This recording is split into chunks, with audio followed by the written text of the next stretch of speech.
Welcome to Donmar TV News Channel. Lalo pang umiinit ang mga usaping politika at mga developments particular sa administrasyon, particular sa PDP laban dahil minalit lamang ng mga sinibat opisyal ng PDP ang ginawang hakbang ni Party Acting President Senator Manny Pacquiao na pagpapatalsik sa kanila. Binigyan din ni Deputy Secretary General ng partido na si Melvin Matibag na walang authorization ang senador para disiplinahin ang mga national officers. Nais lamang daw na magyabang itong si Pacquiao sa harap ng mga mamahayag. Kaya ginawa nila ang nasabing pagpapatalsik.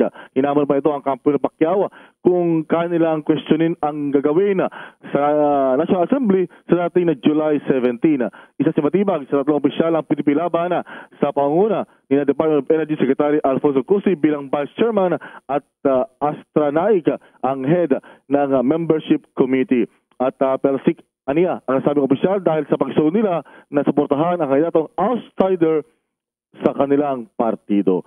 Nagbabala si presidential daughter at Davao City Mayor Sara Duterte Carpio sa mga gumagamit sa pangalan niya para mangolekta ng pera para sa eleksyon 2022. Sabi ng alkalde, bawal humingi ng kontribusyon mula sa mga kontraktor o negosyante, ang mga empleyado ng gobyerno o pribadong individual para sa... So malinaw po ito ha? Kasi nako. Marami po to noong 2016, marami pong ganyan na nabubuking na even, ito nagpapanggap na Duterte. Kaya nga sabi ko sa inyo ang Duterte supporter, hindi nanghihingi ng pera, bagkus naglalabas ng pera. Ulitin natin, para malinaw sa mga kokote ninyo at mga tenga ninyo. Ang tunay na Duterte supporter ay hindi pengi, hindi penging t-shirt, hindi penging cap, hindi penging ganito. Ang tunay na Duterte supporter, pahingi ng design, ako magpapaprint at ipamimigay ko sa tao. Yan ang tunay na Duterte supporter. Yan ang ginawa natin noong 2016. Malinaw? So hindi dapat kahit sino, uulitin ko, kahit sino walang karapatang manghingi ng pera. Dito, sa channel natin, walang lalapit sa inyo na kahit sinong moderator at sasabihin, suporta natin itong panawagang Go Duterte. Pahinging pera, magpapagawa akong t-shirt. Walang ganun dapat. Malinaw? Yung mga moderator natin, sila maglalabas ng pera nila at magpapagawa ng t-shirt at ipamimigay sa tao. So hindi sila manghihingi at hindi rin ako manghihingi. Malinaw? Panya sa hindi nanghihingi ng gold. Ay, hindi. Tama naman ang ugali nito. Hindi, kasi alam nyo ba, uso yan, yung ID. Penging ID, Go Duterte Movement. Magkano ID? 50 pesos. 50 pesos lang pala, Banat Bay. Bakit mo naman pinupuna yung bahal? Ano ba naman yung 50 pesos? Pampagawa lang ng ID. Huy. Yan 50 pesos mo na yan. Pag ang nagpagawa ng ID, mga 100,000, isipin mo na lang. Magkano kita nun? Kung ang pagpagawa lang ng ID is 30 pesos, di kumita ng 20, 20 times 100,000. Imagine niyo na yun, 2 million na kagad yun. Andali, siguraduhin ko. 100,000. Paki-compute nga. Absent po ako 20 times 100,000. Kaya baka sabihin nyo, maliit. Maliit lang naman yun, hayaan mo na. Hindi, scam pa din yun. Nagbabala rin siya laban sa mga nagsasabing nangangasiwa sila ng fundraising para sa kanya. Gayon din daw sa mga...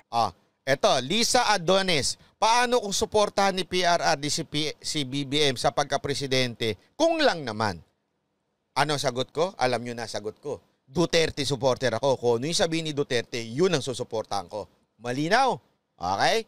Pero imposible yan. 2M. Tama ba 2M? Ang galing ko mag-compute. Di ba, imagine ninyo kasi baka kaakala ng iba, 50 pesos lang naman yung bayad, tapos kikita lang naman siya ng 20, hayaan mo na. Kung 100,000 tayo magpapagawa ng ID, ginagawa yan tuwing kampanya. So isipin mo yung taong gumawa ng ID, 2 million ang kinita niya, nagpagawa lang siya ng ID. Kaya dapat, hindi nyo talaga dapat taanuhin yan.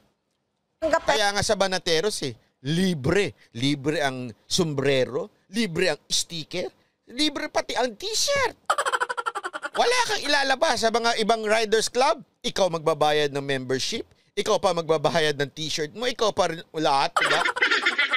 Sa Banateros Riders, ha? Nakakain ka ng Jollibee na hindi towel, ha?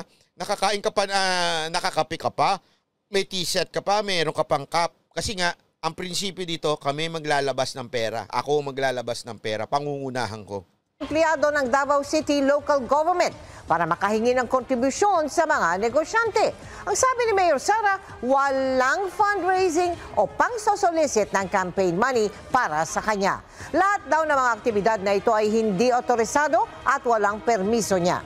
Nakiusap ang alkalde na isumbong ang ganitong aktibidad sa kanya. Sabi ni Bads Bermal, tagilid si Bongo, Sara talaga para wala ng kaba. Alam mo kung gusto mong hindi maging tagilid si Bongo, stop saying it. Yun lang. Tatagilid lang naman si Bongo kung tayo mga Duterte supporter ay yan ang paulit-ulit na sasabihin. Email sa NBI o sa Davao City Police Office. Hindi natutulog ang... Ano? Labas naman na maglabas to eh! Parang pop. Hindi, joke lang. Idol ko yan. Kasi kahit umuubo siya, healthy pa rin siya. O, diba? Next. Ito panoorin natin to. Ganda to. Abiso po sa mga motorista. Maniningil na ng toll sa Skyway Stage 3 simula sa Lunes. Magkano naman kaya? Nasa frontline ng balitang yan si Gerard de la Peña. Simula sa Lunes, kailangang mamili ang mga motorista kung saan sila dadaan. Kung sa libre nga, pero matraffic naman. O sa may bayad, pero mabilis ang biyahe. Ako? Sa July 12 kasi, magsisimula ng maningil ng toll ang San Miguel Infrastructure, ang kumpanyang nagpagawa ng Skyway Stage 3. Mula Buendia hanggang NLEX Balintawak, 264 pesos ang singil sa mga Class 1 vehicles. 210 hanggang 528 pesos naman para sa mga Class 2 vehicles. Grabe, mahal. Mas mababa raw ang rates na ito kumpara sa naunang Pero wait lang ha, ako pabor naman ako dito. Sa totoo naman, pabor naman ako. Kasi wag naman ganun. Kasi totoo naman din eh. Malaki rin naman ang ginastos ng... Ito baka sasabihin nyo, di ba against ka dyan kay San Miguel? Against ako, hindi ako against kay San Miguel. Ang sinasabi ko lang at that time, ang credit should be the president. Kasi remember, yung San Miguel, matagal naman na yan. Hindi nga kaya hindi nagagawa yung Skyway 3 before dahil sa yung right of way. Ngayon nagawa ni Pangulong Duterte ng paraan yung right of way.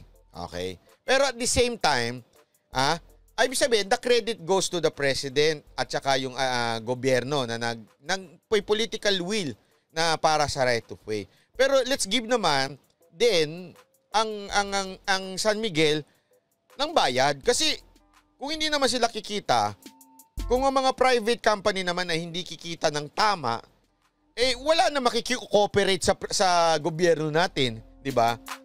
Dapat naman matuto tayong ibigay din ko ano yung tapat sa kanila. The credit goes to the president, pero this time the money goes to the kung sino man yung naggastos, nag-invest, di ba?